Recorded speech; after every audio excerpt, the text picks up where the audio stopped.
بس بنتصر على سيد البنهاوي، مش في مصنع ولا ثروة، لا، في هو شخصيا بيك انتي. النهارده بس بنتصر، استنيت اللحظة دي كتير كتير قوي. لا لا، ابعد عني ابعد عني. متأخر يا بنت سيد البنهاوي.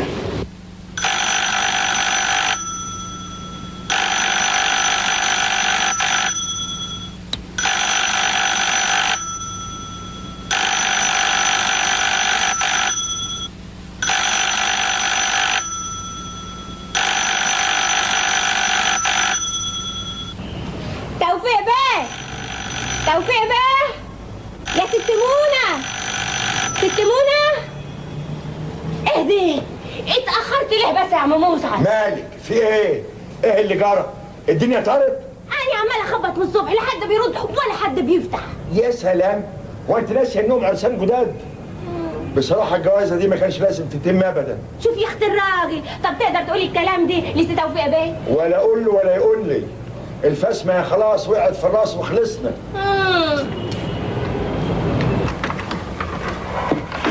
هو بصريح يا عم مسعد، اوعى كده اما نهني العرايس. يا الف مبروك، يا الف نهار ابيض، صباحيه مباركه يا عروسه. صباح الخير يا ست منى، صباحيه مباركه.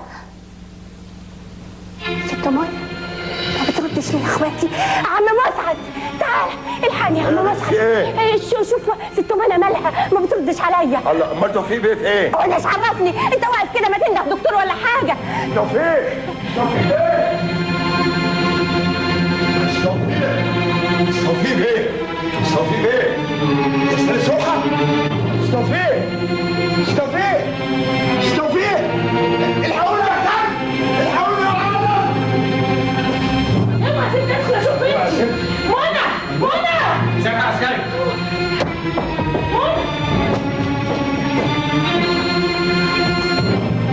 منى في ايه يا حبيبتي؟ ايه اللي حصل؟ لو سمحت يا هاني من فضلك. بنتي مالها يا حضرة الضابط؟ وتوفيق مات ازاي؟ اطمني يا فندم، احنا هنحقق ونعرف كل حاجه دلوقتي. تعرفوا ايه؟ ده لسه امبارح بس سايباهم كويسين، اتزفوا وجم هنا على طول. الزفة كانت هنا؟ لا، ما كانتش هنا، كانت هناك، بس دي ما كانتش زفة. لما المحكوم عليه بالإعدام يمشي للحبل اللي هيشنقوا بيه ميبقاش بيتزف، يمكن يكون بيتزف للموت، بس الموت بعيد عن الزفة. لا مش بعيد، كانت برضو زفة وكان فيها موت، بس ما كنتش أنا، كانت زفة سلمى. يا حبيبتي يا سلمى، يا ترى كنت عارفة اللي هيحصل ده كله؟ زي القمر. بس يلا بقى يا سلمى اطلعي اوضتك بلاش دلع. استني بس يا مامتي يا حبيبتي، مش تقولي لي الورده الناحيه دي احسن ولا الناحيه الثانيه؟ ما اختك فايزه قدامك اهي، ما تساليها. لا يا ست ماما، انا غلبت معاها، كل ما اعمل لها حاجه تقول لي ذوقك بلدي. انت زعلتي يا اختي يا حبيبتي؟ ايوه طبعا. انت قصدي. الف مبروك يا حبيبتي. بصي كده يا مامتي، الفستان والطرحه مع بعض حلوين. ماما بس اهو منى جت، هي بقى اللي هتقول لي ايه رايك يا منى؟ الطرحه حلوه ولا اشيلها خالص واسيب شعري وتبقى حاجه اوريجينال؟ ليه ما الطرحه حلوه يا سلمى مالها؟ طبعا، وانا هاخد منك لا حق ولا باطل. يا حبيبتي الكلام ده لبعدين. يلا يا سلمى يا حبيبتي، يلا يا بنتي مفيش وقت. حاضر هطلع يا مامتي يا حبيبتي، احسن بعدين التقاليد تقع تنهار على راسي تبوظ لي الطرحه والفستان. وانت يا منى مش هتجهزي انت اخرى؟ اجهز؟ ما انا جاهزه اهو يا ماما. هتقابلي المعازيم بالفستان ده؟ ماله الفستان ده يا ماما؟ نضيف ومكوي، ناقصه ايه؟ منى ارجوك يا منى ريحي قلبي وروحي غيري الفستان. وده عيبه ايه بس؟ ما هو برضه يا بنتي برضه ايه بس وبتاع ايه يا ماما؟ عيلة عبد الفتاح باشا سابقا هتقول علينا ايه المره دي؟ اهو انت كده يا منى تلفي وترجعي للموضوع ده. انا مش عارفه ايه اللي مش عاجبك فيهم. مش عارفه ايه اللي مش عاجبني؟ معقول يا ماما؟ معقول مش حاسه بحاجه؟ حاجه ايه بس يا منى اللي حاسه بيه؟ كل حاجه غلط يا ماما. حضرتك اول واحده عارفه ان سعيد ما طلبش ايد سلمى الا عشان هي بنت سيد البنهاوي المليونير. ولزومه ايه الكلام ده دلوقتي؟ سعيد خطبها وكتب كتابها كمان، والولد كويس واختك بتحبه وانتوا بتحبوه. بابا شايف ان سعيد حشمت ابن عبد الفتاح حشمت باشا مكسب كبير لبنته عشان واجهت العيله. لكن سعيد ده مين ولا ايه ولا بيشتغل ايه؟ ولا انتوا هنا؟ جرى يا سعيد، انت مش فرحك النهارده ولا ايه؟ ايوه ايه يا ابني، الساعه بقت 4:30. انت مش ناوي ولا ايه؟ ناوي ايه؟ ناوي تتجوز. طب انا هروح طبعا. هتروح امتى بقى ان شاء الله؟ يا ابني كده العروسه تزعل. يعني هتعمل ايه؟ زمانها مستنيه، هي هتطير. والله انا خايف انت اللي تطير.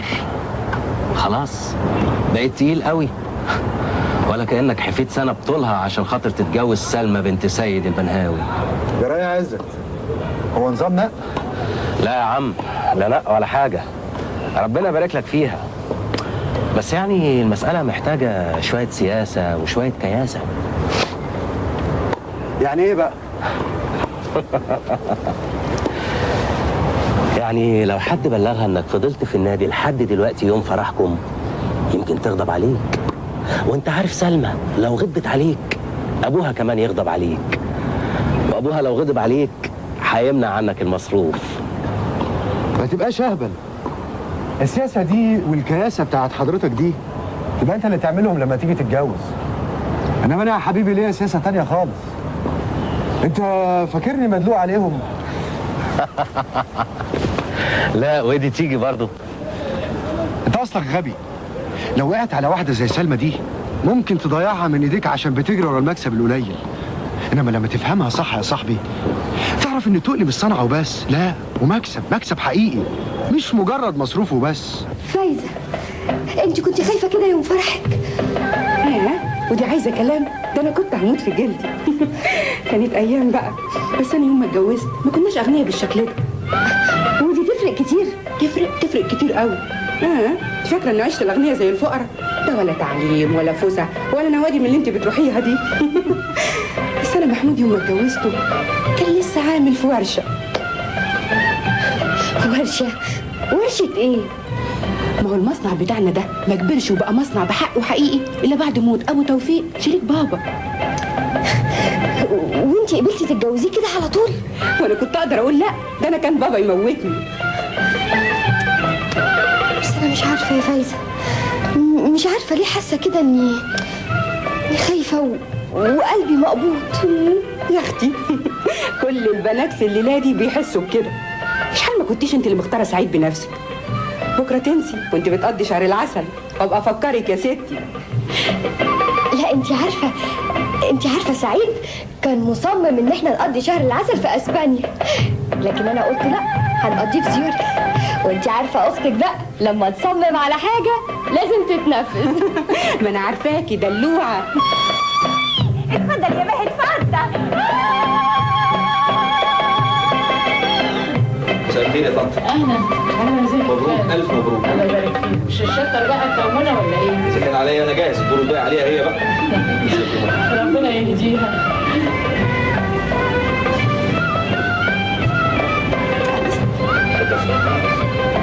ازيك يا طالع؟ الله يسلمك. وانت كمان بقى مش تشطر كده، انت راخر شاطر فيه بس في المدرسه طبعا يا اخويا. شفت ابوكي وعمايله؟ عمل ايه؟ ما جاش لحد دلوقتي. اود وش من الناس فين؟ اكيد في حاجه اخرته في الشغل. شغل؟ وده وقت شغل. انا ما كنتش عايزاه ينزل المصنع النهارده، لكن هو اللي صمم. يا ماما ما تكبريش الموضوع، تلاقيه راح يجيب حاجه لسلمى. انت عارفه بابا. لا يا منى لا، انا قلبي مش مطمن.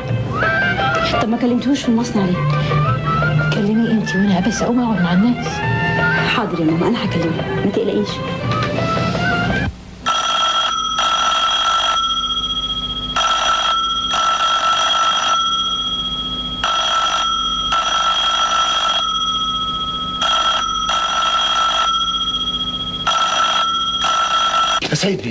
يا سيد بيسمعني بس. عملتها يا محمود. هان عليك بعد العمر ده كله تتفق مع توفيق ضدي انا يا محمود. انت بتقول ايه يا عم؟ اخرس. ما تجيبش الكلمة دي على لسانك. ليه؟ ليه؟ ده انا ربيتك وجوزتك بنتي وعملتك زي ابني واكتر، وتيجي منك تخوني؟ انت بتظلمني بالشكل ده يا عم. حسبي الله ونعم الوكيل، حسبي الله ونعم الوكيل. هعمل ايه دلوقتي؟ حتى حتة الارض راحت مني. انا برضو يا محمود اللي عملتها رهنية للبنك؟ لا، توفيق هو اللي قال لي كده، صدقني. قال لي ما دام القرض باسمك يبقى لازم الضمان يبقى باسمك برضو. ليه؟ هم ال4 مليون ليا لوحدي ولا لتوسيع المصنع كله؟ مصنعي ومصنع توفيق في نفس الوقت. يبقى ازاي الضمان كله من املاك انا وبس يا محمود؟ ازاي؟ بس مش ده الاشكال. اسمع يا محمود، انا بسألك لاخر مرة، فلوس القرض راحت فين؟ انا قلت لك يا عمي، توفيق قال ما دام المديونيات يعني. مديونيات؟ مديونيات ايه يا سي محمود؟ من امتى المصنع كان عليه مديونيات؟ ظهرت فجأة من ورا ظهري؟ وانت كنت فين؟ ما قلتليش ليه؟ ما نبهتنيش ليه؟ لا اسمع بقى يا عمي، انا سبق كتير وقلت لسيادتك يعني نمسك ايدينا شويه، لكن انت كنت مصمم على بناء الملحق الجديد، والتكلفه من يوميها كان. انت اللي قلت كده يا محمود؟ انت ولا توفيق؟ توفيق ده مجرد ولد ضايع في بلاد بره، جه وخد مكان ابوه على الطبطاب، وانا اللي وقفته على رجليه. لكن زي ما عملت كده زي ما هضيعه من تاني. نسيتوا اني لا يمكن اسلم بسهولة ان كل ده يضيع. نسيتوا ان المستندات صورها عندي في البيت، ويا ويلكم مني انت ولا هو.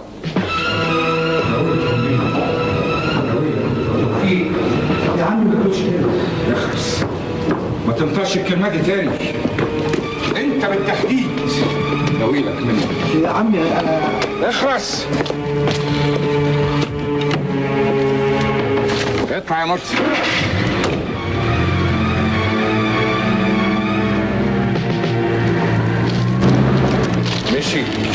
مشي يا توفيق بيه. ربنا يصبره. حالته وحشه قوي يا سعاده البيه. لا ده ألم خفيف كده على وشه بالنسبة للي عملوا فيا قبل كده كتير قوي. بس ده مش ألم يا سعاده البيه، ده حالته وحشه قوي حقيقي، حالته تصعب على الكافر. ما يصعبش عليك غالي، بكرة لما هتاخد حقك هتقول كلام تاني.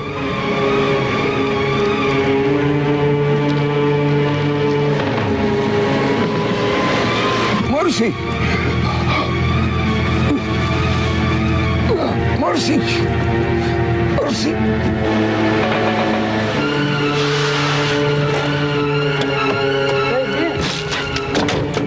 سعيد بيه، الحقيقة يا ست هانم، المحك كبر يا ست هانم، يا ست هانم.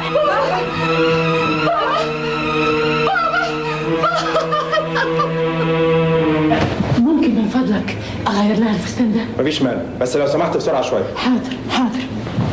معايا يا نور. اتفضل يا ست هانم. على مهلك. يلا يلا على مهلك. اقعدي يا حبيبتي، اقعدي. حضري لها الفستان يا نور. حاضر يا ست هانم. منى، احنا بقينا لوحدنا اهو. قولي لي بقى ايه اللي حصل يا حبيبتي؟ كلمي يا منى. هتخبي على امك؟ انتي اتكلمي، ما تكتميش في نفسك. فضفاضي يا حبيبتي. طب عيطي، صرخي، بس ما تقعديش ساكته كده. ردي عليا يا بنتي، حرام عليكي. توفيق مات بعد اللي عملوا فينا كلنا، بعد اللي عملوا في بابا. يا حبيبي يا بابا، عاش طول عمره الناس محوطاه وبتجري وراه، ويوم ما مات كان وحيد. يوم ما مات خانوه، يوم ما مات نهشوا لحمه، وتوفيق أولهم. معقول اللي بيتقال على بابا ده؟ معقول؟ بس يا سلمى، ايه اللي بتقوليه ده؟ يبقى الناس عندها حق اذا كانت بناتهم مصدقه اللي بيتقال عليه. هم يعملوا ايه؟ يجوا يعزوا ليه؟ ماما يا حبيبتي، انا عمري ما صدقت ثانيه واحده اللي بيتقال على بابا. الله يرحمك يا بابا، دول كلاب ولا يسووا. السراير الفاضيه علينا دي ياما الناس مليتها طمعانه فيه. كانوا يتمنوا ييجوا يبوسوا رجليه عشان يرضى عنهم. ده حتى لو كان عمل اللي بيقولوا عليه ده. لا يا فايزة، ما اسمعكيش تقوليها تاني. ابوكي مش ممكن يعمل كده ابدا. خلاص يا ماما، خلاص. الموضوع ده مش محتاج كلام من اصله. ورق ايه اللي بتتكلم عنه ده يا محمود؟ الورق اللي المرحوم قال انه شايله في البيت. وده خوفك في ايه؟ ازاي بقى يا توفيق بيه؟ ده لو حد راجع وده يراجع ايه؟ شوف يا محمود، انا ما احبش الراجل الخرع، خصوصا اللي بيشتغل معايا. وبعدين مش مهم الورق. امال ايه بس المهم يا توفيق بيه؟ المهم اللي ورا الورق نفسه. انت خايف من بنات سيد البنهاوي ولا ايه؟ من منى يا توفيق بيه وخالد المحامي خاطبها. خالد مش خاطبها وعمره ما هيكون. ازاي بس يا سعاده البيه؟ زي ما انا بقول كده، واللي انا اقوله لازم ايه؟ يمشي يا فندم. اديك فهمت. وبعدين ما تقلقش يا محمود من منى. وانا هسيبها تفلفص شويه، بعد كده هعرف امسكها ازاي. اهلا يا منى، عامله ايه؟ ايه اللي جابك دلوقتي؟ ده انا كنت طبيعي جاي لك بالليل. كنت عايزه اتكلم معاك بعيد عن البيت. في ايه يا منى؟ خير؟ انت عارف اللي حصل في البيت يا خالد. ايوه دي ظروف طبيعيه جدا من اللي انتوا فيها. انا مش بتكلم عن الحزن. الحزن طبيعي بعد ما بابا سابنا فجاه وفي يوم فرح سلمى. لكن اللي مش طبيعي اليأس والانهيار اللي في البيت يا خالد. يا منى لازم تعذريهم، انت عارفه اللي حصل، وارجوكي دايما خليني جنبك في الظروف اللي زي دي. ما هو ده اللي خلاني اجيلك. ما تهربيش من اللي انا عاوز اقوله لك، وانت فاهماه كويس. فكرك برضو ده الوقت المناسب يا خالد؟ لو مش ده الوقت المناسب امال يبقى امتى الوقت المناسب؟ لو ما كنتش اقف جنبك في ظروف زي دي يبقى ايه فايدتها بالنسبه لك؟ خالد الظروف دي بالذات تخليني احلك من اي ارتباط بينا، عشان ما يقولوش انك مرتبط بعيله بيقولوا عليها ما تكمليش يا منى. مش منى ابدا اللي بتتكلم دلوقتي. غصب عني يا خالد، غصب عني. انا خلاص ما بقتش عارفه افكر، مش عارفه اعمل ايه ومش لاقي حد يقف جنبي. انا موجود يا منى. انا عارفه كده كويس، بس ارجوك علشان خاطري ما تطلبش مني اي حاجه دلوقتي. امال امتى اطلب منك؟ ده احنا بقالنا 4 سنين. مش دلوقتي يا خالد، لما احل اللغز بعد كده هقدر افكر في اي حاجه. لغز ايه؟ اللغز اللي خلاني جيت لك هنا وكلمك بعيد عن البيت. الشيء غير الطبيعي اللي حصل لبابا، مش ممكن يكون ده حصل. قصدك الموقف المالي والقرض؟ ايوه يا خالد، في سر، في حاجه مش طبيعيه حصلت. حاجه زي ايه؟ انت بتفكري في ايه بالظبط؟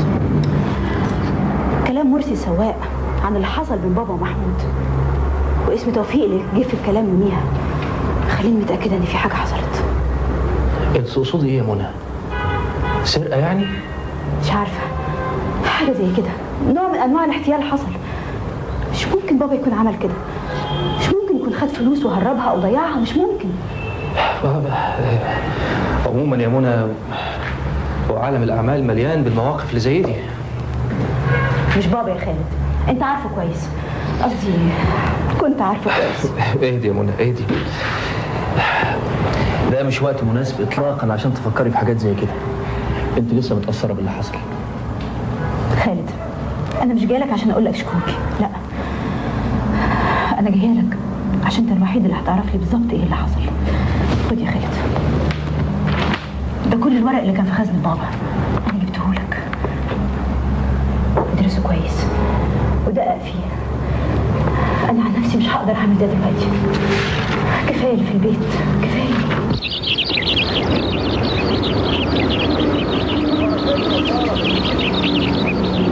طب ما هي لسه بعربيتها، امال سعيد بقى فك ليه؟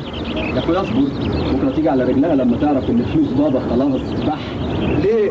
هي لسه ما عرفتش؟ هي ما بتقراش جرايد؟ جرايد يا جماعه، في ايه مالكم؟ مش دي سلمى برضو ولا ايه؟ لا يا حبيبي، دي سلمى المعدله، سلمى من غير فلوس سيد البنهاوي. طب ايه رايك بقى؟ قطع دراعي مكان الراجل ده لهب ال4 مليون ووداهم على سويسرا قبل ما يودع. يا سلام، عملت انت تحرياتك وعرفت كل حاجه ها؟ ده اكيد، وهم الناس دول يقعوا ابدا. يعني ايه؟ نقوم نعزي ولا بلاش؟ انا بقول نستنى شويه لما نتاكد. على رايك، انا حتى عندي جيم. خدني معاك لحسن دي جايه على الناحيه دي. طب هتفضل قاعد يا عزت ولا ايه؟ زي ما انت شايف. اهلا يا سلمى. اهلا. قلبي معاكي. متشكرة. سعيد فين؟ مش عارف، باينه ما جاش النهارده. ما جاش النهارده كمان؟ طلبتيه في البيت؟ التليفون ما بيردش. ما تعرفش ممكن يكون فين؟ سلمى، تسمحي لي اقدم لك نصيحه؟ خير، عايز تقول ايه؟ تعالي نتمشى هناك شويه. ما تقول اللي انت عايزه. سلمى ارجوكي، انا زي اخوكي، تعالي نتمشى هناك شويه. اتفضل. سلمى ارجوكي حاولي تفهمي الكلام اللي قاله لك صح. اتكلم. سعيد جراله حاجه؟ لو تفهميني سلمى، ما تحاوليش تسالي عن سعيد خالص. انت بتقول ايه؟ انا انت اتجننت. ارجوك يا سلمى اسمعيني للاخر. انت مش عارف سعيد يبقى لي ايه؟ طيب خلاص يا سلمى، خلاص. هو ايه اللي طيب خلاص؟ انت قصدك ايه بالظبط؟ سلمى حاولي تفهمي. افهم؟ وعامل لي نفسك صاحبه. يا سلمى انا عن اذنك. اتفضل يا سعاده البيه. ادي الهرم خبر. حاضر يا بيه.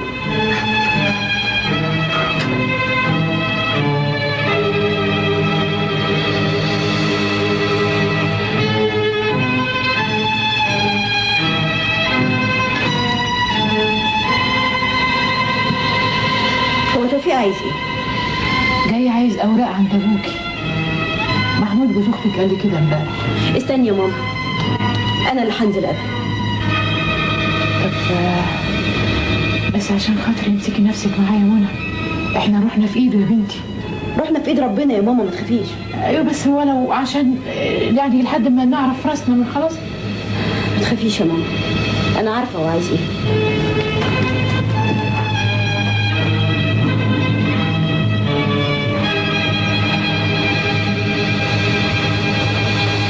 انا اللي هقابل انكل توفيق. انا راجل بيت دلوقتي.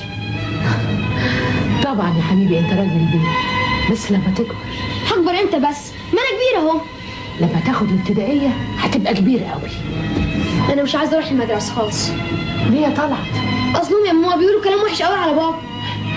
لا يا طلعت، لا يا حبيبي، اوعى تسمع اي كلام وحش يتقال على بابا. منى، قلبي معاكي. معلش اعذريني، كان لازم اكون موجود في المانيا اليومين اللي فاتوا. كنتش احب اسيبكم في الظرف ده ابدا. ماما بتقول ان حضرتك كنت عايز ورقه. ورق ايه يا منى؟ انت لسه لحد دلوقتي مش قادره تتغلبي على خوفك. سيادتك عارف ان الورق كله عند خالد. ورق ايه يا منى؟ انا مش جاي عشان كده. عشاني؟ طبعا عشانك. الورق والكلام ده المحامي ومحمود يشوفوه. انا جاي عشان اطمن عليكي. تطمن عليا انا بالتحديد؟ انت والعيله كلها طبعا. انت عارفه معزتك عندي شكلها ايه يا منى؟ من زمان. هو بابا الله يرحمه ما قالكيش؟ قال لي ايه بالظبط يا توفيق بيه؟ الله، ايه يا منى؟ ايه الطريقه الجديده اللي بتعامليني بيها دي؟ معلش، اصلي تعبانه، لسه راجعه من عند خالد خطيبي. خالد امتى خطبك؟ هيخطبني قريب بعد ال40. ياه، احنا فين ولا40 فين؟ انت اصلك لسه صغيره يا منى. في حاجات كتير ممكن تتغير في 40 ساعه، مش 40 يوم بحال. من الناحيه دي انا عرفت خلاص، الحكايه مش محتاجه 40 ساعه يا توفيق بيه. بابا مات في اقل من 4 ثواني. صدقيني يا منى، غلطته انه ما سمعش كلامي. كان بيعتبرني ما فهمش في الامور دي. امور ايه؟ امور المصنع طبعا. افتكرت امور القرض والرهنيه. حتى دي ما رضيش يدخلني فيها، والا كنت قدرت اعمل حاجه. انا تحت امرك يا منى، هو ده اللي انا جاي عشان اقوله. متشكره قوي يا توفيق بيه.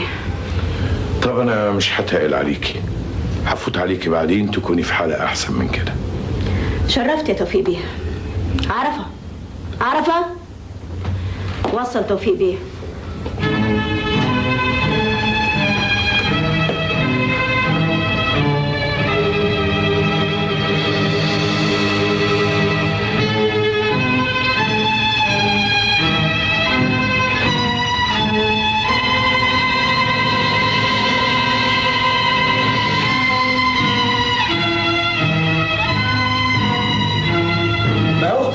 لازم تنزل مناخيرها شويه بقى. هو بقى فيها ما خلاص بقى. انتوا مش قادرين تحسوا بالحكايه دي لحد دلوقتي ولا ايه؟ لا فوقوا واصحوا وبطلوا منتظه فارغه بقى. يا محمود ما يصحش تتكلم عن منى بالشكل ده، عمرك ما عملتها وابويا عايش. بس ابوكي مات، فاهمه؟ ابوكي مات، هي دي الحكايه، وده اللي لازم تعرفوه كويس، وكلها كام يوم وما تلاقوش حتى البيت اللي قاعدين فيه. لا ما تقولش كده، ده مش صحيح. لا صحيح يا فايزه، صحيح، وده اللي لازم تفهميه وتفهميه لاخواتك، خصوصا الست منى اللي عامله لي فيها محاميه على اخر الزمن، وبعتلي اللي اسمه خالد ده بتاعها علشان يسال ويتطقص ورايا انا. محامي ايه ويتطقص ايه؟ ومنى مالها؟ انا مش عارفه انت بتتكلم عن ايه. هتعمل لي فيها مش عارفه. الست منى اختك عامله لي فيها مباحث، وبعتلي سي خالد بتاعها ده عشان يسال الدفاتر بتاعت الشركه، صح ولا لا؟ منى؟ طب ومنى تعمل كده ليه؟ احنا مش عندنا محامي في الشركه؟ طب ما ديكي راسيه اهو. روحي بقى وقولي لها عيب، عيب تدخل حد غريب بينا، عيب يبقى توفيق بيه موجود وانا جوز اختها الكبيره موجود، وتروح تجيب لنا حته عيل لسه ما طلعش من البيضه اعمل لي فيها محامي. قولي لها عيب، عيب يا بنت الاصول، عيب، ما تلعبيش بالنار، فاهمه؟ يا عرفة، فتحية، لا عرفة، هم الشغالين راحوا فين؟ يا عرفة. مشوا يا سلمى. مشيوا؟ كلهم خدوا اجازة فيهم واحد؟ لا مشيناهم خالص. يعني ايه بقى مشيتوهم خالص؟ واحنا هنعمل ايه؟ مين اللي مشاهم؟ يا ماما. انا اللي مشيتهم يا سلمى مش ماما. انت اللي مشيتيهم؟ ماما عارفة؟ يا ماما. الله ايه يا سلمى؟ ماما عارفة مفيش داعي تتابعيها اكتر من كده. وانت تمشيهم بتاع ايه؟ عشان كان لازم نعمل كده يا سلمى، احنا ما بقيناش قادرين ندفع لهم فلوسهم. لازم تحسي بقى يا سلمى، احنا خلاص ما بقيناش نملك اي حاجه. انت بتقولي ايه؟ ايه الكلام اللي بتقوليه ده؟ بقولك الحقيقه اللي لازم تفهميها عشان تقفي معانا وتساعدينا. كلام فارغ. انت فاكره نفسك ايه؟ هتمشينا على مزاجك؟ سلمى ترى ايه يا بنات؟ ايه مالك يا سلمى؟ اتفضلي يا ماما، منى هانم خلاص عملت نفسها ست البيت وبتتصرف فينا لوحدها وبمزاجها.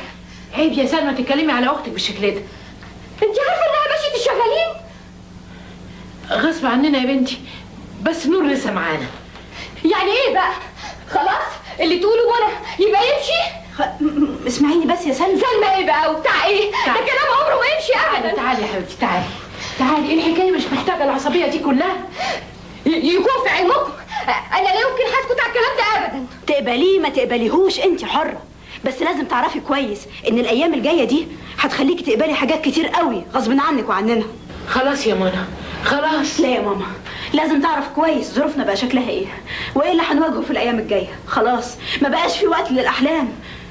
بعدين قولي لي هنا، مالك متنرفزه كده ليه؟ الحكايه مش حكايه شغالين، ده حكايه سعيد بقى. انت ايه اللي بتقوليه ده؟ سعيد دخله ايه بالموضوع ده؟ مش عارفه سعيد دخله ايه بالموضوع ده؟ قولي لي لقيتي سعيد ولا لسه؟ ايه يا سلمى؟ ما رديتيش على اختك ليه؟ لسه ما لقيتوش. استريحتي بقى. طب خلاص يا حبيبتي خلاص، مفيش داعي للكلام يا منى. حاضر يا ماما حاضر، بس متهيألي مفيش داعي نضحك على نفسنا، ومفيش داعي سلمى تتعذب اكتر من كده. مالكيش دعوه بيا خالص، لا بيا ولا بسعيد. انا مش عايزه اسمع منك حاجه خالص. لا هتسمعيني يا سلمى، لازم تعرفي اننا بموت بابا خسرنا كل حاجه، ومن ضمن اللي خسرناه سي سعيد بتاعك ده. لا ده كذب. مين اللي قالك الكلام ده؟ عرفتي الكلام ده منين؟ مش محتاجه حد يقولي، لانه واضح للكل ما عدا انت يا سلمى. لازم تفوقي بقى، فوقي واعرفي سعيد ده على حقيقته وعايز منك ايه بالظبط. لا ما تتكلميش عليه بالشكل ده، انا مش هصدق ولا كلمه من اللي انت بتقوليهم. انا مش عايزه اسمعك. لا هتسمعيني. شايفه يا ماما سعيد بيحبني يا ماما، ده عمره ما بص لفلوسي. ماما خليها تبطل الكلام اللي هي بتقوله ده، خليها تسكت. اسكتي يا منى ارجوك يا بنتي. يا ماما انا بكلمها عشان مصلحتها، عشانها هي. لا انا لا يمكن هقتنع بالكلام ده ابدا. انت طول عمرك بتكرهيني وبتكرهيني انا كمان. انا مش عايزه اسمع منك حاجه، مش عايزه اسمع حاجه. ليه بس كده يا منى؟ يا ماما سلمى لازم تفوق من الشرنقه اللي نسجها حوالين نفسها قبل ما يحصل اي حاجه وتضيع مننا خالص. لا ان شاء الله مش هيحصل حاجه. انت مش قلتي ان خالد راح المصنع عشان يشوف بروسيرفا؟ خالد ده محاوله يا امي، لكن لازم من دلوقتي نستعد للأسوأ قبل ما يحصل اي حاجه. اللي حصل خلاص يا ماما، ممكن ما نصدقوش ما نفهموش، لكن ده مش هينفيه. عدهم كويس، انا ما احبش اوعد واخلف. ايه عد ورا سعادتك برضه؟ دار امان يعني؟ لا خلاص ما بقاش في امان، بس اطمن دي دفعه لحد كل حاجه ما تخلص. ما تحرمش منك يا اصيل يا ابن الاسره.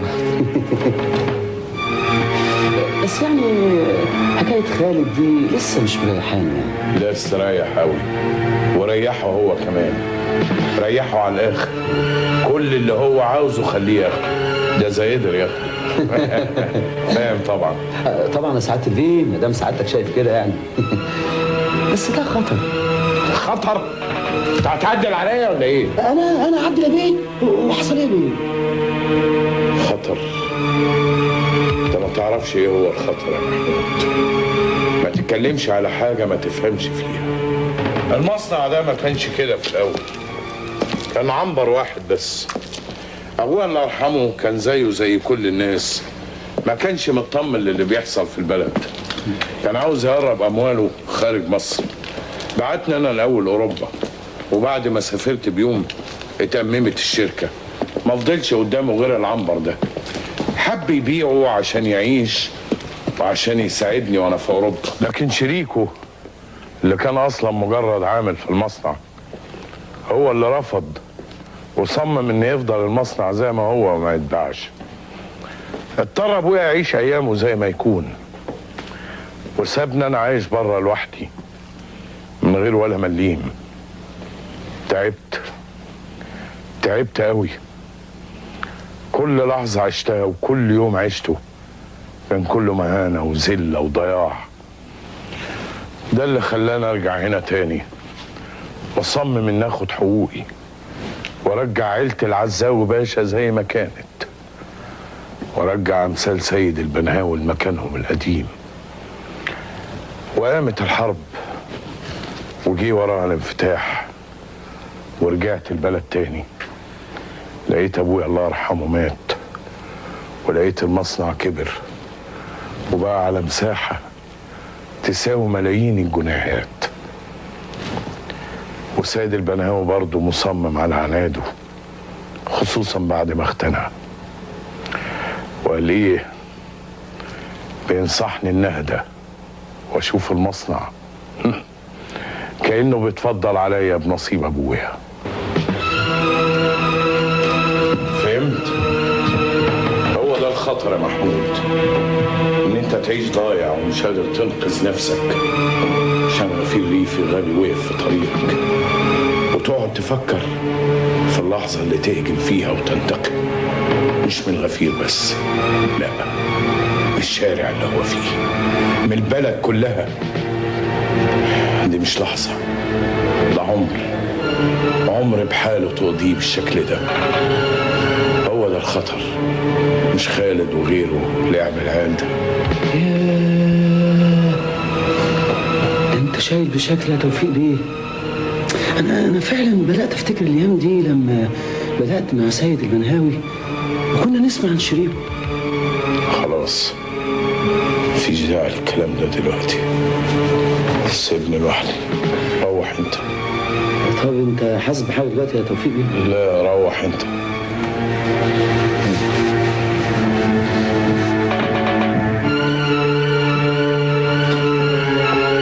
ما تخافش يا سيد البنهاوي، انا لسه شديد لحد ما اخد كل اللي انا عاوزه، اوعدك بكده.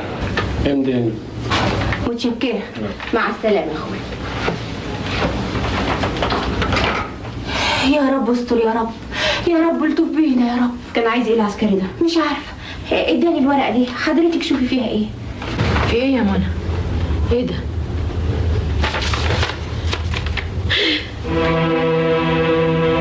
طلقها قليل الأصل. ايوه يا ماما. سلمى فين دلوقتي؟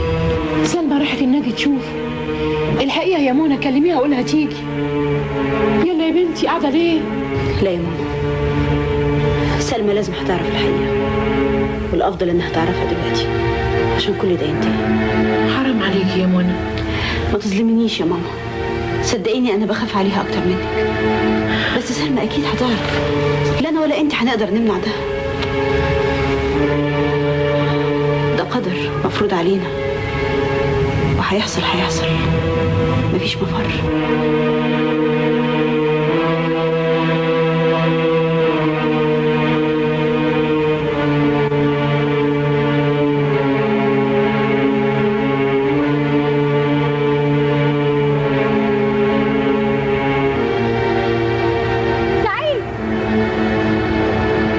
اهلا يا سلمى. اهلا. اهلا يا سلمى. هو ده كل اللي انت قادر تقوله؟ اقول ايه؟ هو في حاجه؟ ايه اللي بتعمله ده؟ سلمى ارجوكي مفيش داعي نتكلم في اي حاجه دلوقتي. ليه؟ ايه المانع؟ يا سلمى افهميني. افهم ايه بس يا سعيد؟ افهم ايه؟ انا عايزك تجاوبني على سؤال واحد بس.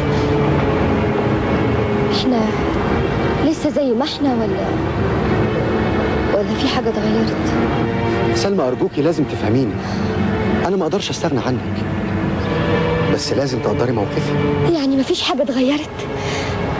كل اللي بيقولوه مش صحيح؟ صحيح يا سعيد؟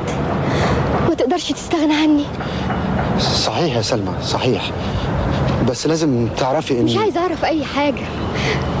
مادام بنحب بعض يبقى مفيش اي حاجه تهم بعد كده. لا في يا سلمى، وارجوك اسمعيني للاخر. قول يا سعيد. سلمى تأكدي ان حبي ليكي زي ما هو ويمكن اكتر، بس احنا مش عايشين لوحدنا في الدنيا دي. يعني ايه يا سعيد؟ ما طول عمرنا مش عايشين لوحدنا. وهو ده الاشكال يا سلمى. طبعا انت عارفه شعوري ناحيتك، بس كمان عارفه حالتنا في العيله شكلها ايه. لا انا كده مش فاهمه حاجه. يعني انت عارفه اني ما اقدرش اكسر كلام عم اللي مربيني. وبكسره ليه؟ ثم ان عمك ماله ومالنا؟ هو مش كان طول عمره موافق على جوازنا؟ كان يا سلمى كان. انت ما تتصوريش الناس وحشين قد ايه. اول ما حصل اللي حصل. هو ايه اللي حصل يا سعيد؟ فهمني ايه اللي حصل. حكايه باباك يا سلمى. ماله بابا؟ بابا كان اشرف راجل في الدنيا وهيفضل برضه اشرف راجل في الدنيا، وده انا متاكد منه. بس عمي والناس اللي بقت زي الوحوش مستعديه تنهش في لحم اي حد عاش وسطيهم، فما بالك لو الحد ده مات. قصدك ايه بالظبط يا سعيد؟ قصدي للاسف ان عمي مصمم على اننا نفترق. وانت موافق يا سعيد؟ غصب عني يا سلمى، غصب عني. قولي لي انت اعمل انا ايه؟ انا برضو اللي هقول لك تعمل ايه. الناس كلها كانت فاهماك صح الا انا بس اللي فضلت وما زلت مخدوعه فيك لغايه دلوقتي. اهو انت كده ما فهمتنيش وظلمتيني.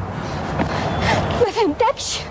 طب فهمني انت، اثبت لي انك انت اللي صح وان الناس كلها كانت ظالمينك. اثبت لي يا سعيد، اثبت لي. ما اقدرش، للاسف ما اقدرش. القدر بيحكمنا وحكمه صعب. سلمى لازم نفترق ونسيب بعض، وتأكدي انك هتلاقي اللي احسن مني. لا انا مش عايزه الاقي غيرك. انا بحبك انت يا سعيد، بحبك. انت مش عارف كده؟ عارف يا سلمى، عارف، بس انا هعمل ايه؟ تعمل ايه؟ اعمل اي حاجه، اتصرف باي شكل. قلت لك ما اقدرش. افهمها لك ازاي؟ ما اقدرش. لازم تقتنع بكده، فاهمه؟ لا يا سعيد، لا.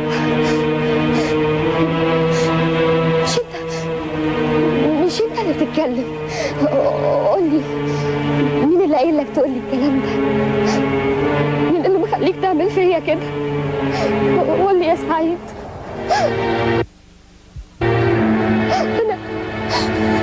أنا لا يمكن أصدق إنك أنت تعمل فيا كده. لا، أنا في حلم. كابوس رهيب رهيب.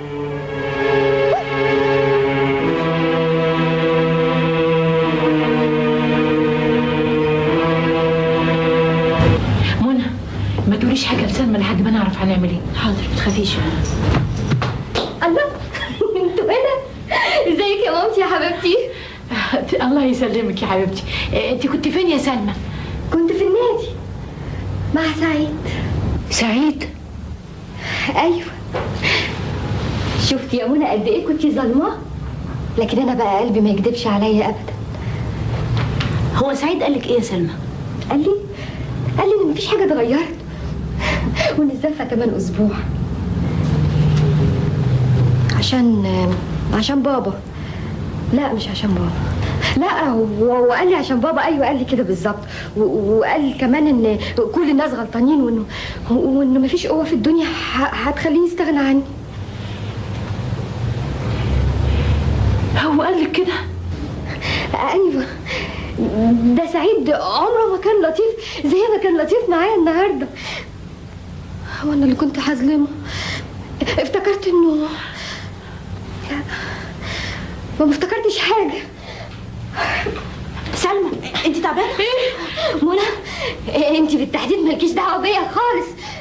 انت بتكرهيني وبتكرهي سعيد. لكن سعيد قال لي انه مش هيسيبني ابدا. ياه ماما، انا لازم دلوقتي اطلع اغير هدومي. اصل سعيد جاي عشان نتعشى بره الليله. انا عارفه انه ما يصحش يعني عشان بابا، بس عشان خاطري يا ماما، عشان خاطري توافقي، لحسن بعدين سعيد يزعل. سلمى تعالي انت بالذات مالكيش دعوه بيا، مالكيش دعوه بيا خالص. ماما يا ماما خليها تسيبني يا ماما. منى بتكرهني يا ماما. منى بتكرهني وبتكره سعيد وكانت عايزه يسيبني يا ماما. ماما كمان منى عايزه تموتني يا ماما. لا يا حبيبتي، لا يا سلمى، لا ما تقوليش على اختك كده. انت كمان يا ماما، انت كمان مش مصدقاني؟ يعني خلاص كلكم خلاص بتكرهوني؟ مفيش خلاص حد بيحبني؟ كلكم خلاص بتكرهوني.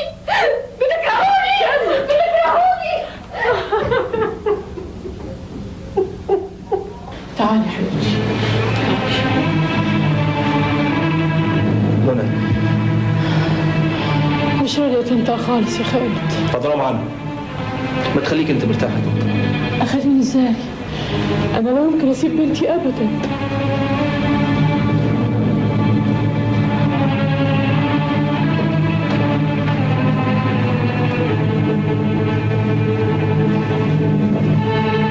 ما تخافيش يا منى، انا معاكي، كلنا معاكي. ده اجراء طبيعي بيحصل كل يوم وهينتهي بسرعه ان شاء الله. ولازم تبقي رايحه كده بس يا خالد. لازم يا طنط عشان اجراءات. اطمني يا طنط، سليمه باذن الله. بكرهك انت ايه اللي جايبني؟ انا مش عايزه اشوفك، مش عايزه اشوف حد ابدا. بكرهك. ايه اللي دخلك هنا؟ انا منبه ان الزياره ممنوعه. جيت اطمن عليها. اطمني عليها بعدين. الزياره ممكن تخلي حالتها تسوء اكتر زي ما انت شفتي. لحد امتى بس يا دكتور؟ لحد امتى؟ بعدين لما حالتها تتحسن. لكن تاني مره ده يحصل انا مش هبقى مسؤول عنها، فاهماني؟ وانت ازاي ده يحصل؟ الزياره ممنوعه، دي مستشفى. ايه مش فاهمين؟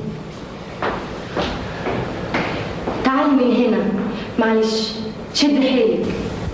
تروحي فين يا فايزه؟ هروح عند ماما. ولا عندك مانع في دي كمان؟ لا ما عنديش مانع، بس ايه اللي انت واخداه ده؟ سخت. ما انا شايف انها سكتك. قالوا لك عليا ياعمه ولا قالوا لك عليا ياعمه؟ واخداها ليه يا ست هانم؟ يعني ما انتش عارف؟ لا عارف بس بستهبل. عارف بس عامل مش واخد بالي. اصل انا اهبل. لا بعد الشر عليك من الهبل. عن اذنك. تعالي هنا. واخده في وشك كده واخده الصيغه وخارجه، ولا كأن ليك راجل ليه راي وكلمه في البيت. يا محمود ما هو محتاجه الصيغه عشان مصاريف المستشفى. ايوه جبت الفايده. مين سمح لك تاخديها بقى يا استهانه؟ نعم انت بتقول ايه؟ وانت مالك انت؟ انت ناسي مين اللي جايب لي الصيغه دي؟ ولا تكون فاكر نفسك انت اللي جايبها؟ خير بابا خير ماما، ما دام دخلت بيتي تبقى تخصني وتخص عيالي، فاهمه؟ ولا تحب افهمك بطريقه ثانيه؟ انت جننت ولا ايه؟ احسبيها زي ما انت عاوزه، لكن هي كلمه تحطيها حلقه في ودنك، اللي هقوله هيمشي، فاهمه؟ النهارده واخده السيره عشان اختك بكره تاخدي عفش البيت كمان عشان امك. لا يا اختي انا مش حمل الفتحه دي. هات السيره. مش هتاخدها وهوديها لماما، مش الصيغه وبس، لا وكل حاجه في البيت ده. ايش حل لو كنت دافع فيها مليم واحد؟ كنت عملت ايه؟ هات السيره بقول لك. قلت لك هاتي يلا. طايريني يا بنت البنهاوي وانا اللي لميتك وكان قدامي البنات اشكال والوان. ورديت بيا ليه؟ رديت بيا عشان بنت صاحب المصنع اللي بتشتغل فيه خدام؟ رديت بيا عشان طبعا في الشقه والعربيه والوظيفه وفلوس عمال توزع فيها زي ما انت عاوز. جاي دلوقتي تقول لي بنات اشكال والوان يا محمود يا ابن ستوته؟ جاي دلوقتي تتنقل لابويا؟ ابويا اللي لحم اتفق من خيره. بس ابوكي مات، فاهمه؟ ابوكي مات، وده اللي لازم تعرفيه وتعرفوا اخواتك. وقسما عظما يا بنت البنهاوي كلمه تانيه لارميكي في الشارع.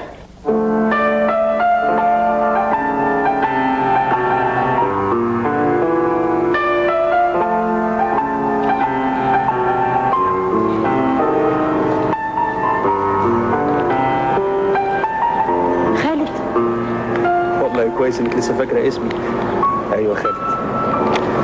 اعمل ايه؟ لقيتك ما بتساليش، قلت اسال انا عليكي وزي بعضه بقى. جرايه منى، انت ايه اللي جابك هنا تاني؟ انت مش عارفه ان الزياره ممنوعه؟ جايه تعملي ايه؟ جيت اطمن عليها. هنسيبها كده لوحدها؟ يا ستي سلمى كويسه ومش لوحدها. انا شفتها النهارده. ما تتصورش يا خالد، مش ممكن سلمى الرقيقة اللي بابا طول عمره بيسميها العصفورة الصغيرة تبقى بالشكل ده. مش ممكن. الله منى جرالك ايه؟ لا امسكي نفسك شوية. انت عارفة ان اي حد فينا معرض انه يصاب بحالة زي دي؟ بس انا السبب يا خالد، انا السبب. انت السبب؟ انت السبب في ايه؟ لا ما تفكريش بالطريقة دي ابدا، انت عارفة كويس مين هو السبب.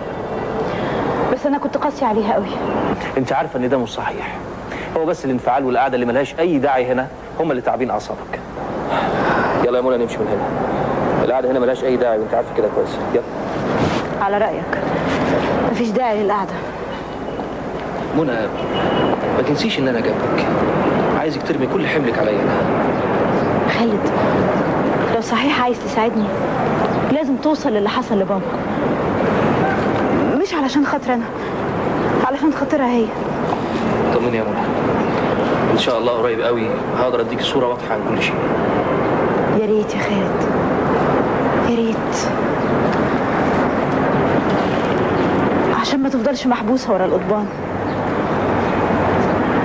عشان العصفوره الصغيره ترجع تاني تطير في الفضاء الواسع.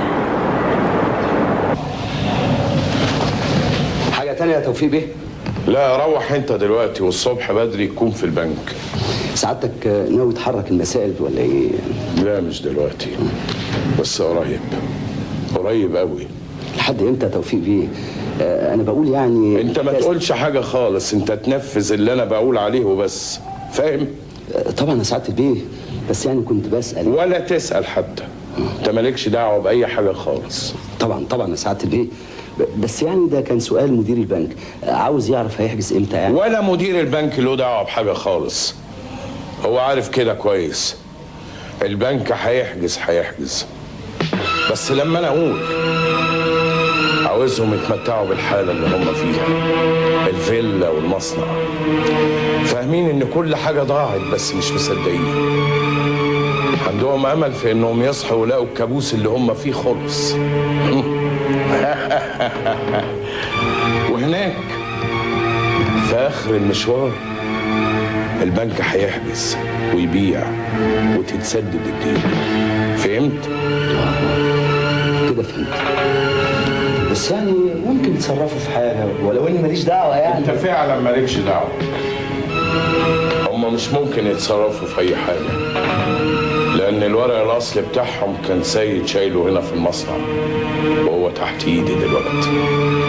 شوف يا محمود، أنا من ساعة ما رجعت لنا حاجات كتير قوي من اللي ضاعت مننا، زي العمارة رجعت لنا بعد سنين، بس القانون. بس على قد فرحتي باللي رجع مش هيكون زي مصنع سيد البنهاوي. المصنع ده حاجة تانية. المصنع هو الأصل، هو اللي ضيعني مرة وهو اللي رجع لهم الثروة مرة تانية. عشان كده أنا عاوز الأمور تستوي على نار هادية، تلسع وما تنوتش. اشمعنى المصنع يا توفيق بيه؟ ما أملاكهم كتير. كله ضايع، بس المصنع هو الأهم. المصنع هو طريقي اللي أنا هوصل بيه للي أنا عايزه. المصنع ده جايزتي أنا. منى ايه يا ماما؟ مالك يا ماما؟ في ايه؟ ستر يا رب، كابوس فظيع. خدي شوية. معلش يا ماما، معلش. الحمد لله. قولي لي يا منى، الكلام اللي قاله المحامي ده صحيح؟ يا ماما نامي دلوقتي والصبح نبقى نتكلم. لا قولي لي دلوقتي. البيت وحتة الأرض وعمارة الهرم وكل اللي حيلتنا مش مكفيين الدين. ماما نامي دلوقتي يا حبيبتي وبعدين نبقى. لا مش بعدين. صحيح هيبيعوا المصنع كمان؟ لازم يتباع يا ماما. عشان ايه؟ عشان يبقى ابوك وتعب وراح حضر. لا يا منى، بيعوا اي حاجة لكن المصنع لازم يفضل. المصنع اللي فان عمره ببناه لازم يفضل. ده انا مستحملة كل اللي بيجرالنا عشان املي لسه في المصنع.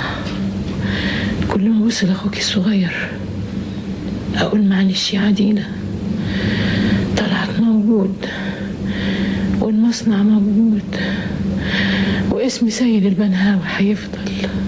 يا ماما الفلوس اللي علينا. فلوس ايه يا منى؟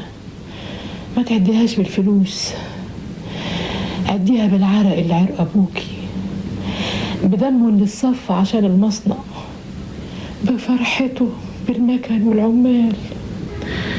ده كان بيرمي الفلوس ويقول انا والعمال شركاء في المصنع.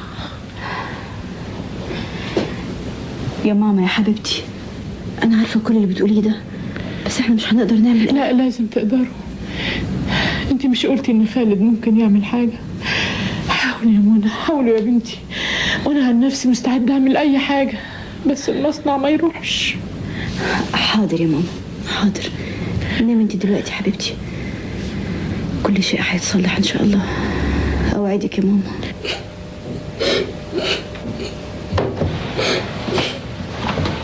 طلعت ايه اللي مصحيك دلوقتي؟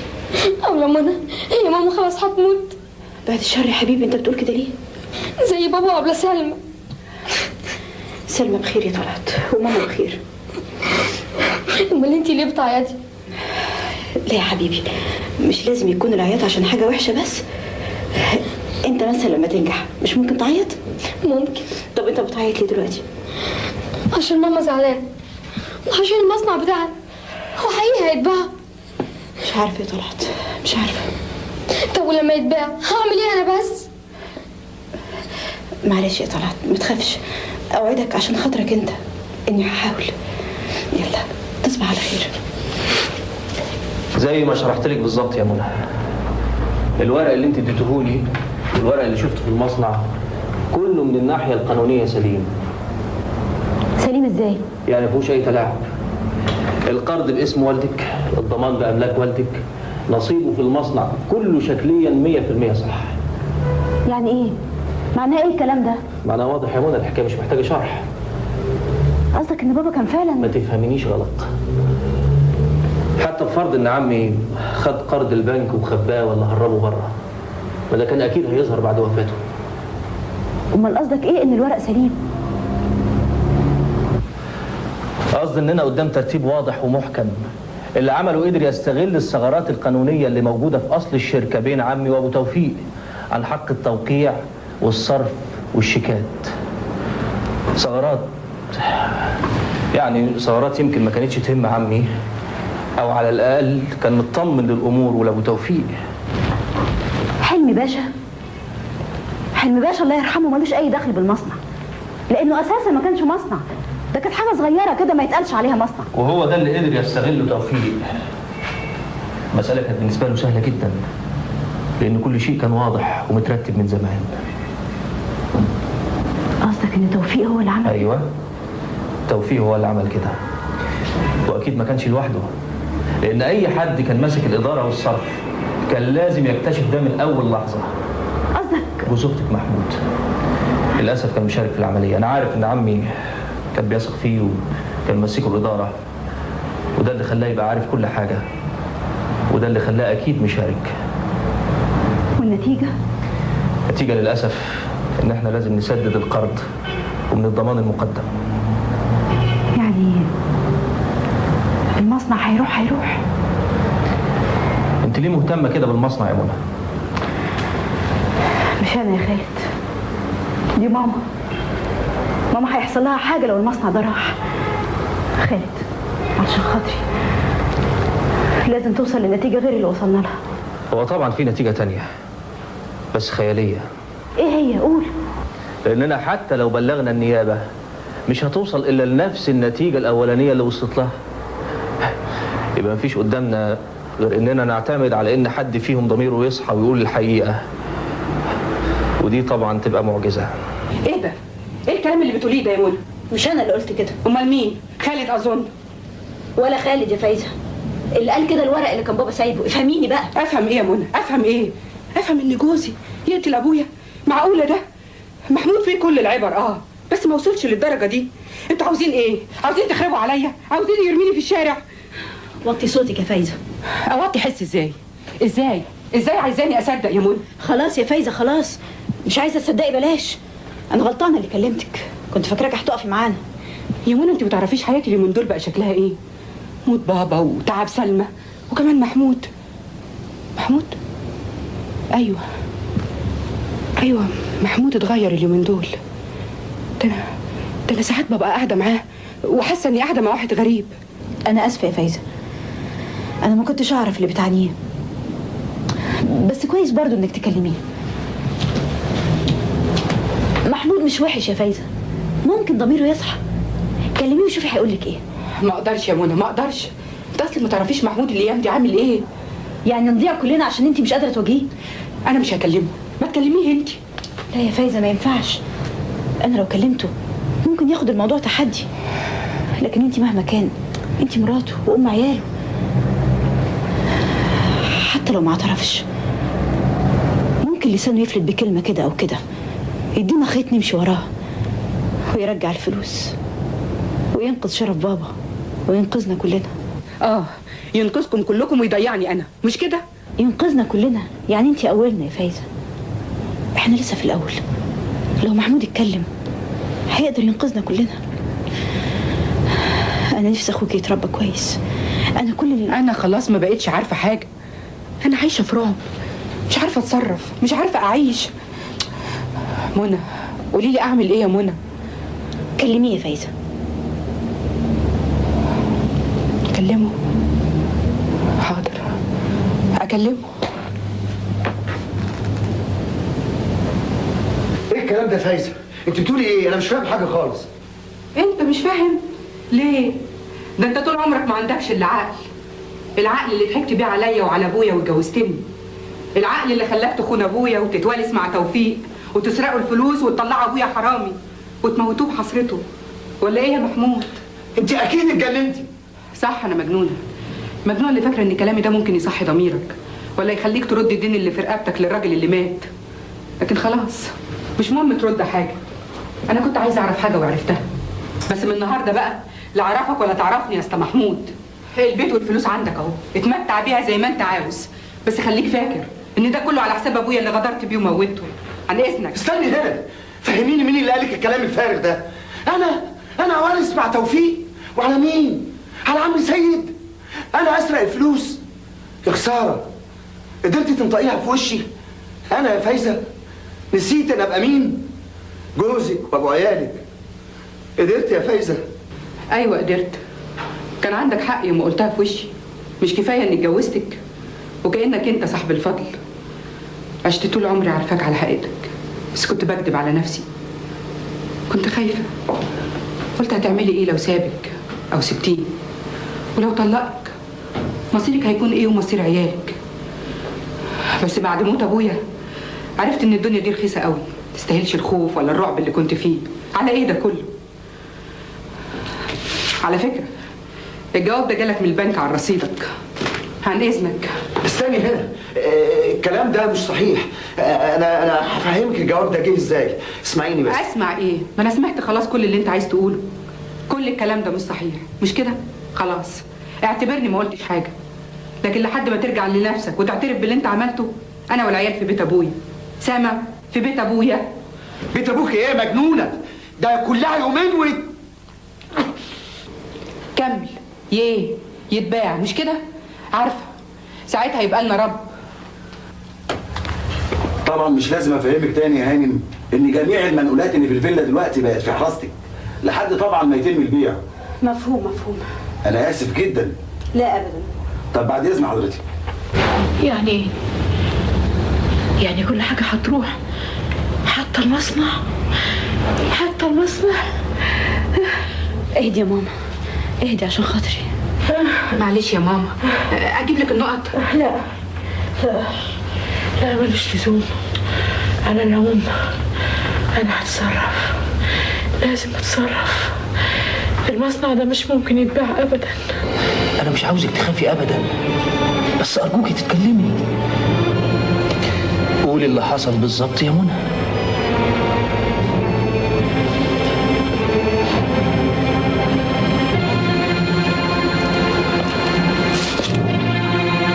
خلي بالك يا عسكري ما تنقلش مكانك، مفهوم؟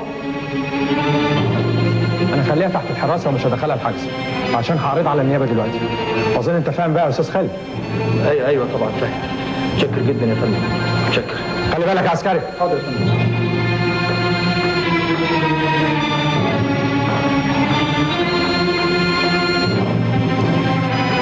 هيحصل ايه دلوقتي يا خالد؟ اعرضوا منى على النيابه. نيابه ليه؟ وانا مش ممكن تكون عملت حاجه. ايوه طمني يا طنط، هي فعلا ما عملتش حاجه، بس ده اجراء عادي بيحصل كل يوم. ليه يحصل؟ ليه من يوم ابوهم ماتوا كل حاجه لازم تحصل؟ ليه؟ طيب بس هدي نفسك يا طنط، هدي نفسك على الاقل عشان خاطر منى. حاضر.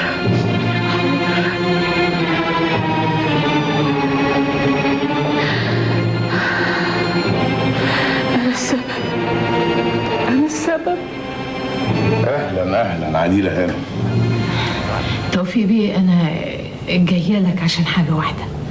انا تحت امرك، احنا طول عمرنا اهل.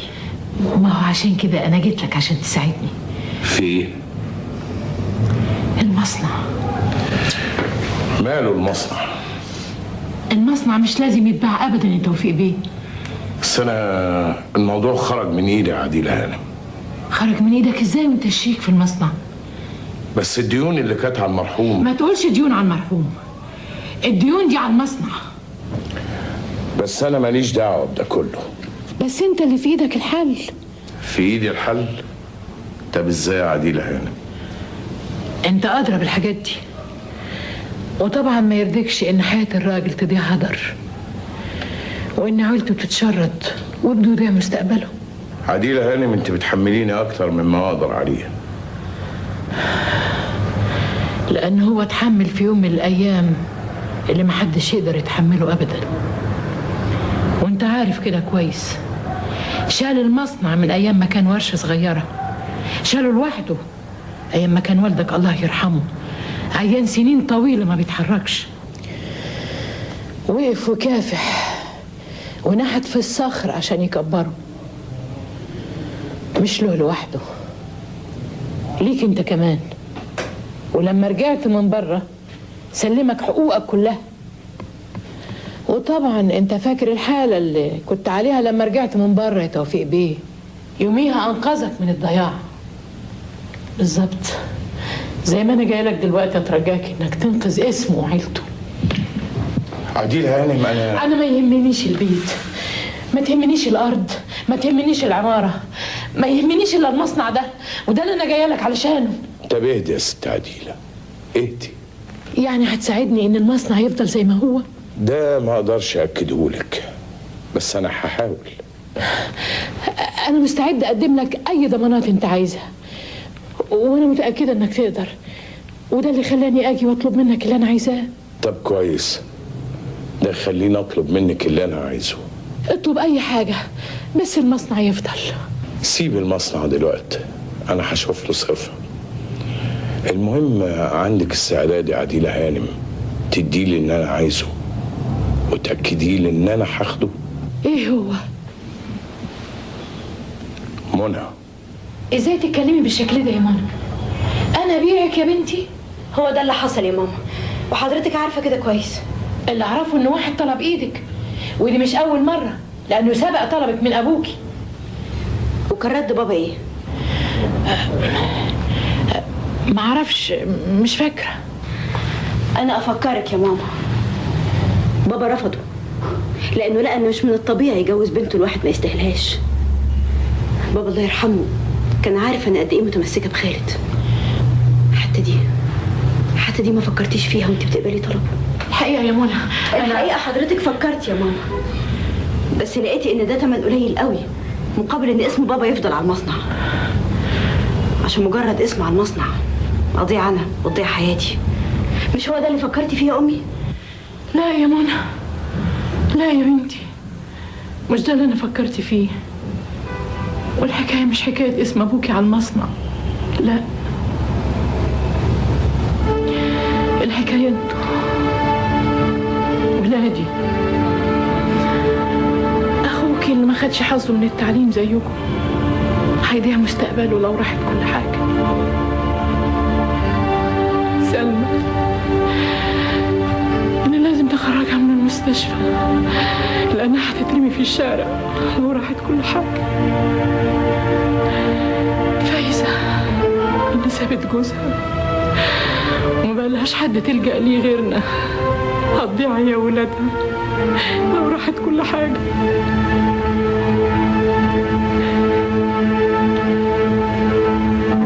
انتي فاكره ان قلبي ما كانش بيتقطع وانا بقول لك اتجوزي توفيق؟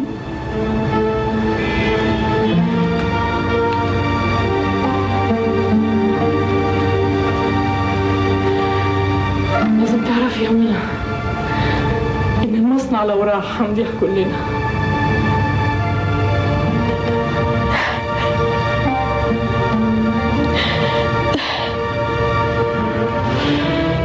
هنعيش في فقر فظيع، فقر انتي معرفتيهوش، انا بس اللي عرفته مع ابوكم.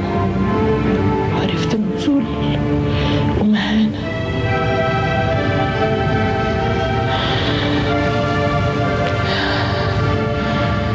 أنا عارفة إن جوازك من توفيق هو تمن كل اللي قلتهولك دلوقتي، لكن يا ترى ده تمن غالي ولا رخيص؟ انتي اللي هتحكم.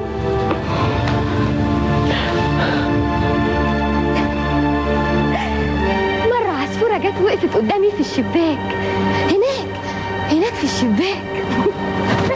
جت وقالت لي ان السما زرقاء حقيقي. لكن انا ما ردتش عليها. بتشوفي سعيد؟ ما تجاوبيش دلوقتي، اصلهم بيسمعوا كل كلمه بنقولها، حاطين ميكروفونات في كل حته. لما تشوفي سعيد بيقولي له انا عارفه انه مستخبي.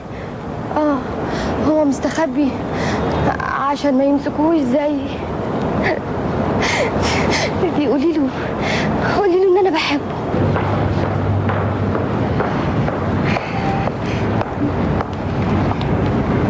خلاص، ايوه لازم تستريح دلوقتي. هتمشي؟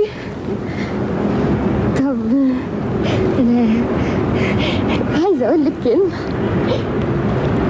هي السما زرقاء حقيقي؟ ايوه حبيبتي.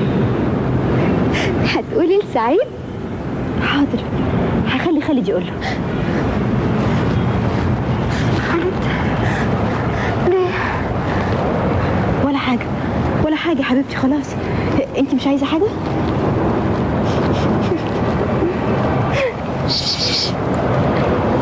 ما تقوليش كده احسن يمسكوك انت كمان.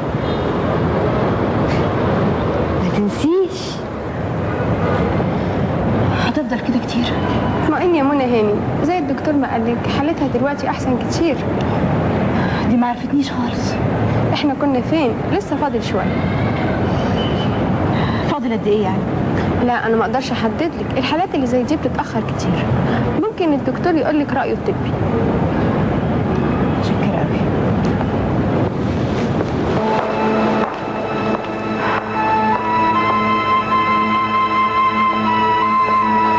جرالك ايه يا منى؟ كأنك بتتكلمي بصوت غير صوتك، تفتحي شفايفك وتقفليها، لكن حد تاني هو اللي بيتكلم. مش حد واحد يا خالد، وكتير قوي. ماما وطلعت وسلمى وفايزة وعيالها كمان.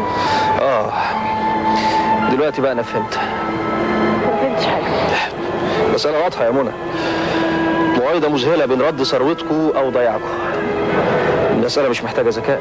هي مش كده خالص، وحتى لو كانت كده انت ردك ايه؟ أنا؟ وأنا رد هيفيد بإيه يا منى؟ المهم ردك أنت. أنا مين عشان أقول رأيي ممكن يؤدي لضياع عيلة كاملة؟ أنا ما أقدرش أتحمل مسؤولية قرار بالشكل ده، لكن ممكن أوافقك، ممكن أساعدك على إنك تتمسكي بقرارك.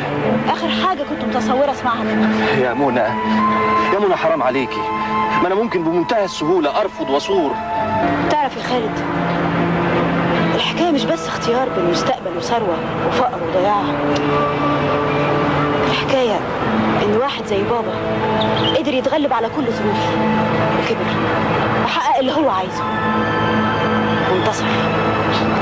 وانتصر على ناس كانوا فاكرين الدنيا كلها ملك ايديهم. في لحظة مجنونة رجعوا هما ما نسيوش حاجة وما تعلموش حاجة. رجعوا ينتقموا بكل الوسائل بكل الطرق. مساء الخير. مساء النور. ايه يا ست فايزه اتاخرت ليه؟ دي الست الكبيره قلقانه عليك من الصبح. قولي لي بس الاول، الاولاد عاملين ايه؟ كلوا بالهنا والشفا وناموا من بدري في اوضه طالعه. طب كويس، انا طالعه لهم. فايزه ايه يا منى؟ ايه اللي مقعدك لوحدك كده؟ في حاجه؟ ابدا، اتاخرتي. طول النهار وانا بلف. لازم نرجع نتعود على المشي تاني زي زمان ما كنا لسه بنحلم بعربيه. باين عليك التعب. قولي لي كنت فين؟ هكون فين يعني؟ بدور على شغل. شغل ايه؟ هيكون ايه؟ خياطة مشغل ولا في اي حتة؟ هو انا اقدر اعمل حاجة غير كده؟ لا شهادة ولا تعليم. طب ما قلتيش ليه؟ كنت ايه؟ كنت هتشيلي همك وهمي؟ فايزة، انت عايزاني اتجوز توفيق؟ لا يا منى، انا ما اقدرش اقول لك كده، لاني اول واحده تعرف الجواز بالشكل ده نهايته ايه. وكمان ما اقدرش اقول لك ضحي بنفسك علشاننا. بس انت ضحيتي بنفسك علشاننا. ضحيت بايه؟ انا عمري ما حسيت بالامان مع محمود ولا دلوقتي، وكمان ما كانش ممكن اعيش مع محمود بعد اللي عرفته. تبقى فين هي بقى التضحيه؟ طب قولي لي يا فايزه، قولي لي اعمل ايه؟ اسمعي يا منى، اعملي اللي ضميرك يقول لك عليه. انا ما اقدرش اقول لك غير كده. عن اذنك يا حبيبتي.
هتجوز توفيق. بس بشرط. شرط؟ شرط ايه يا منى؟ يكتب المصنع باسمي. ايه؟ كل المصنع. ايوه يا بنتي، بس ده شرط. هو ده شرط يا ماما. لو وافق مستعده اتجوزه النهارده، ولو ما وافقش يبقى نستعد كلنا للمصير اللي انتوا عارفينه.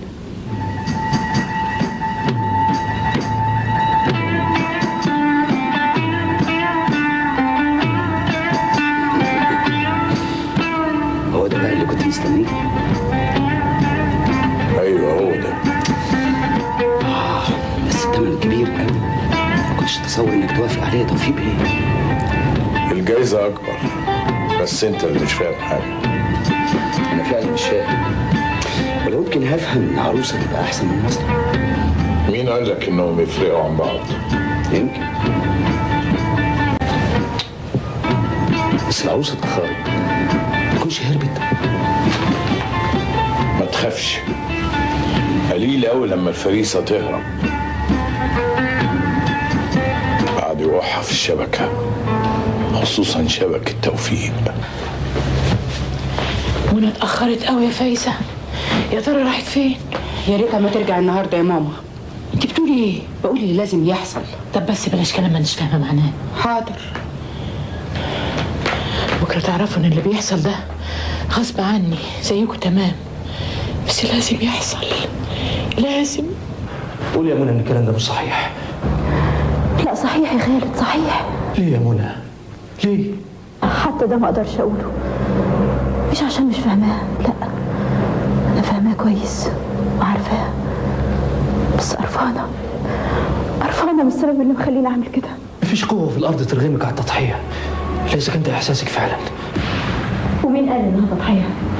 التضحيه ما تكون مقتنع بيها على راي فايزه، لكن اللي انا بعمله ده انا مقتنعه تماما انه مش تضحيه، ده قربان. المجتمع بيقدم لي قربان عشان مصلحته. لو المجتمع ده شيء مجرد كنت قدرت اقف قدامه، كنت رديت له بدل القلم 10، لكن للاسف مش شيء مجرد. ده ماما وسلمى وطلعت وفايزه بعيالها، وانا خلاص مش قادره استحمل لوحدي، مش قادره اقف قدام آلة جهنميه بتاكل كل اللي يقف في سكتها. كل اللي قررت اعمله اني اتنقل، بدل ما اكون من ضحايا الديابه اللي نهشت لحمنا، انضم لهم، ابقى جواهم واحاربهم بسلاحهم، اكفر عن غلطه ابويا واللي زيه، واعلمهم ازاي كان لازم يحافظوا على بنوه. عرفت اني مش ضحيه، بالعكس هبقى جواهم ويا ويلهم مني.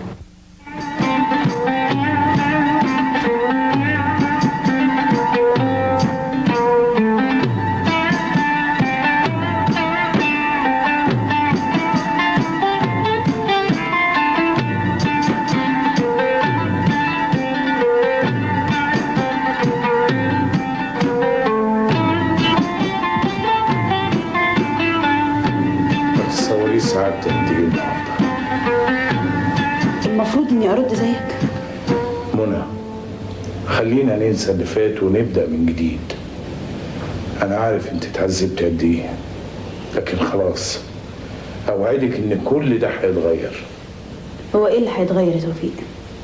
ما تحاولش ترضيني، احنا الاتنين عارفين كويس الجوازه دي تمت ازاي وليه. انا مش برضيك يا منى، انت كبيره وعارفه اللي عملتيه، وعملتيه بإرادتك. بإرادتي؟ وخدت الثمن، ثمن كبير قوي. الثمن اللي انا خدته مش ليا انا، وانت عارف كده كويس. ما كنتيش طلبت ان المصنع يبقى باسمك. انا طلبت المصنع يبقى باسمي عشان اللي حصل زمان ما يتكررش تاني. المصنع ده بناه ابويا الله يرحمه، وآن الأوان بقى إن حد من أهله يبقى ليه أنياب ويحافظ على حقوقه يا سعادة البيه.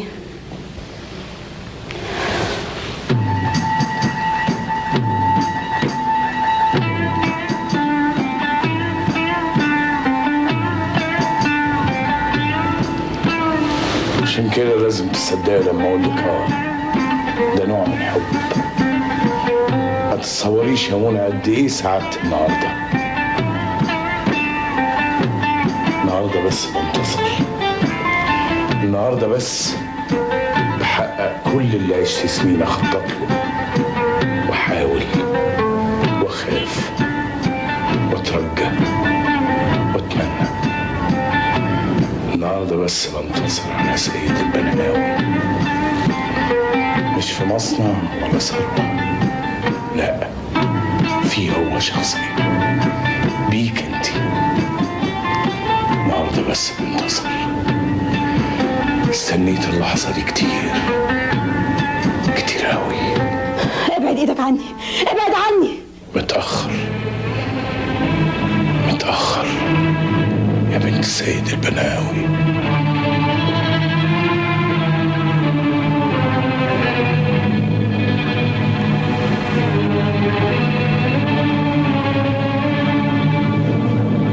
ده مش كويس عشان السكوت والصمت ده ممكن يبقوا طفلك. فاهمها يا استاذ خالد؟ انا حاولت كتير يا فندم.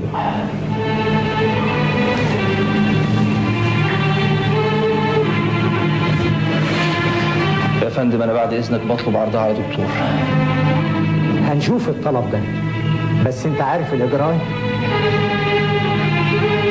ثم قررنا حبس المتهمه منى السيد البنهاوي 4 أيام على ذمة التحقيق،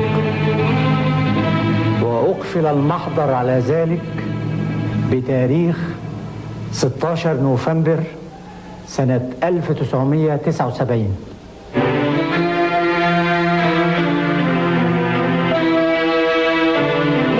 لا ابعد عني، لا لا.